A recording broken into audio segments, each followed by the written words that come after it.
Hello everyone and welcome back to my channel. और अभी फ़िलहाल हम स्टार्ट करते हैं अपना नेक्स्ट एसेट। हमने किया था लास्ट वीडियो में, इस वीडियो में हम आगे बढ़ते हैं। तो सबसे पहले करते हैं इसमें कैपिटल। कैपिटल क्या है? जो अमाउंट प्रोप्राइटर या ओनर बिजनेस में लगाता है गुड्स और सर्विसेज को परचेज करने के लिए, जिसकी वैल्यू मनी वैल्यू होती है, उसको हम कैपिटल कहते हैं। कोई भी अमाउंट प्रोप्राइटर जब इन्वेस्ट करता है बिजनेस में गुड्स एंड सर्विसेज को परचेज करने के लिए, उसको हम मनी या मनी वर्थ में उसकी वैल्यू होती है, उसे हम कैपिटल कहते हैं। कैपिटल का फॉर्मूला है एसेट माइनस लायबिलिटी। और कैपिटल का और भी अलग अलग नाम है, जिसको हम बोलते हैं proprietors equity, net worth and net asset.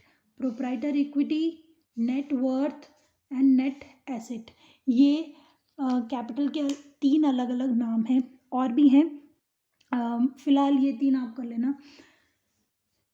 अब कैपिटल क्या है? जो भी अमाउंट ओनर, जिसको हम प्रोप्राइटर कहते हैं, वो बिजनेस में इन्वेस्ट करता है, जो भी अमाउंट, उसको हम कैपिटल कहते हैं। उस अमाउंट को हम कैपिटल कहते हैं, वो जो बिजनेस में इन्वेस्ट करता है। और कैपिटल से ही हम गुड्स और सर्विसेज को परचेज करते हैं।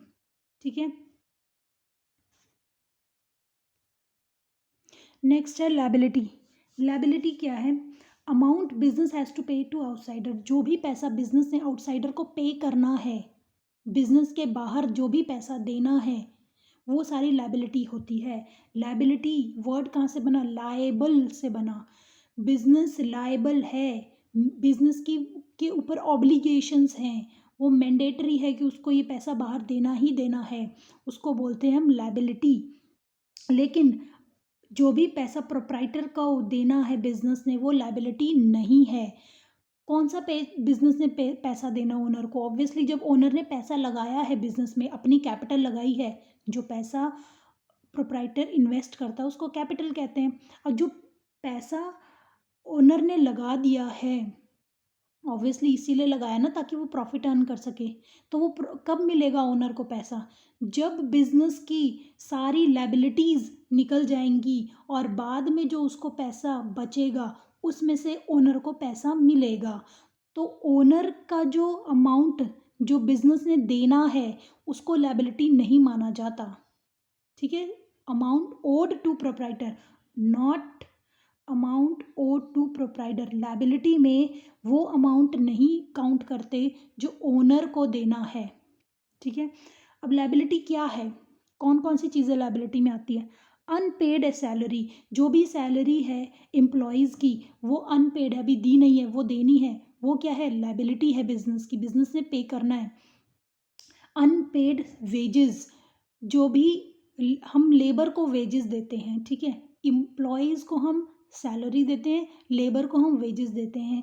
जो वेजेस अभी तक पे नहीं करी है, अनपेड वेजेस, अनपेड वेजेस भी हमारी लायबिलिटी है, क्योंकि बिजनेस को वो पैसा देना है। Bills payable, BP, bill payable, जो भी बिल्स हमने अभी पे नहीं किए हैं, पे करने हैं, वो भी हमारी लायबिलिटी है। क्रेडिटर्स, हमने परचेज किया था क्रेडिट में, उधार में, अब बिजनेस लायबल है, उस क्रेडिटर के पैसे उतारने हैं, देने हैं, क्रेडिटर भी हमारी लायबिलिटी है।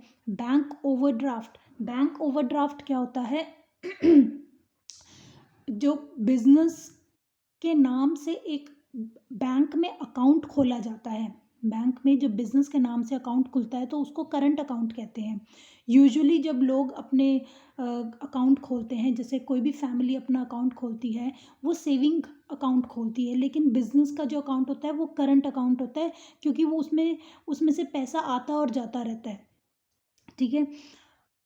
बैंक ओवरड्राफ्ट कैसे हो जाता है? ओवरड्राफ्ट का मतलब है जब बिजनेस अपने करंट अकाउंट से पैसा निकालता है लिमिट से ज़्यादा, तो जो पैसा उसने निकाला है ना बिजनेस ने, बिजनेस से वो बैंक से जो पैसा लेता है, ऑब्वियसली वो पैसा बैंक को वापस करना है। ठीक है। तो वो ओवरड्राफ्ट है। कई बार बैंक क्या करता है, उस ओवरड्राफ्ट के ऊपर अपना इंटरेस्ट भी, मतलब हमसे चार्जेस मांगता है कि इसके ऊपर चार्जेस लग जाते हैं, वो भी हमारी लायबिलिटी होती है। तो बैंक ओवरड्राफ्ट हमारी लायबिलिटी है। लायबिलिटी दो तरह की है, एक होती है नॉन करंट लायबिलिटी जिसको फिक्स्ड भी बोलते हैं और लॉन्ग टर्म भी बोलते हैं। Non current, non current, current means recent, currently जो अभी चल रहा है रीसेंट, ये नॉन करंट है, रीसेंट नहीं है। फिक्स्ड है और लॉन्ग टर्म है। फिक्स्ड है मतलब क्योंकि ये फिक्स्ड है, ये देना ही फिक्स्ड अमाउंट इसका देना ही पड़ता है। और लॉन्ग टर्म लायबिलिटी इसलिए बोलते हैं क्योंकि लॉन्ग टाइम के लिए है, more than 1 year. Amount to be paid after more than 1 year, 1 साल के बाद भी कई सालों तक जिसका अमाउंट हमको पे करना होता है उसको हम नॉन करंट, क्योंकि अभी नहीं देना, 1 साल के बाद तक देना है, फिक्स्ड है, इतना देना ही देना है। लॉन्ग टर्म है, लंबे टाइम तक हमारी ये लायबिलिटी चलेगी। और जिसमें एग्जांपल एक है लॉन्ग टर्म लोन्स और डिबेंचर। डिबेंचर्स आपको हायर क्लास 12th में समझाया जाएगा डिबेंचर्स क्या होते हैं। और लॉन्ग टर्म लोन्स होते हैं जो हमने बैंक से या आउटसाइड किसी पार्टी से हमने लॉन्ग टर्म के लिए, मतलब 1 साल से ज़्यादा टाइम के लिए हमने लोन लिया होता है जिसकी हमको पैसे देने होते हैं वापस। दूसरा होता है करंट। करंट मतलब अभी जो पे करने हैं, अभी का मतलब आज की डेट, आज का आज नहीं, विद इन 1 ईयर। करंटली पे करने within 1 year, to be paid within 1 year, जो 1 साल के अंदर अंदर पे करने, वो हमारी करंट लायबिलिटी होती है। जैसे बिल्स पेबल, बिल पे करने, क्रेडिटर को पैसा देना है, बैंक ओवरड्राफ्ट, ये हमारे क्या होगी, करंट लायबिलिटी हो गई। ठीक है, करंट लायबिलिटी और करंट एसेट में क्या डिफरेंस था, दोनों विद इन 1 ईयर का था। दोनों में क्या है, with in 1 year. Current asset with in 1 year cash आता है, current liability with in 1 year cash जाना होता है। ठीक है, देन करेंगे हम नेक्स्ट एक्सपेंसेस। एक्सपेंसेस क्या है, कोई भी हम फॉर एग्जांपल हमारा मैन्युफैक्चरिंग का बिजनेस है, हम लोग प्रोडक्ट बना रहे हैं, ठीक है, फिर उसको हमने बेचना भी है। जितना भी पैसा प्रोडक्ट को, गुड्स एंड सर्विसेज को बनाने और सेल करने में लगता है उसको हम एक्सपेंस कहते हैं। ठीक है, cost incurred in producing and selling goods and services, goods और सर्विसेज को बनाने और बेचने में जितना पैसा लगा होता है उस सारे पैसे को हम एक्सपेंस कहते हैं। कॉस्ट, जैसे cost of good sold, example है कॉस्ट ऑफ गुड सोल्ड, हमने जो गुड्स बेची हैं उनकी कॉस्ट जितनी भी लगी वो हमारा एक्सपेंस है। रेंट देना है, एक्सपेंस है। सैलरी देनी है, एक्सपेंस है। एडवर्टाइजिंग में हमने खर्चा किया, वो हमारा एक्सपेंस है। हमारी वैल्यू, एसेट की वैल्यू गिरती जा रही है, हमारा एक्सपेंस है। ठीक है, तो एक्सपेंसेस क्या हुए, जो भी कॉस्ट हमारी गुड्स और सर्विसेज को प्रोड्यूस करने और बेचने में लगती है उसको हम एक्सपेंस कहते हैं। Then comes revenue. रेवेन्यू क्या है, रेवेन्यू होता है हमारा रेगुलर नेचर का। रेवेन्यू रेगुलर, रेवेन्यू हमारा क्या होता है, रेगुलर नेचर का होता है, डे टू डे एक्टिविटीज़ के थ्रू होता है।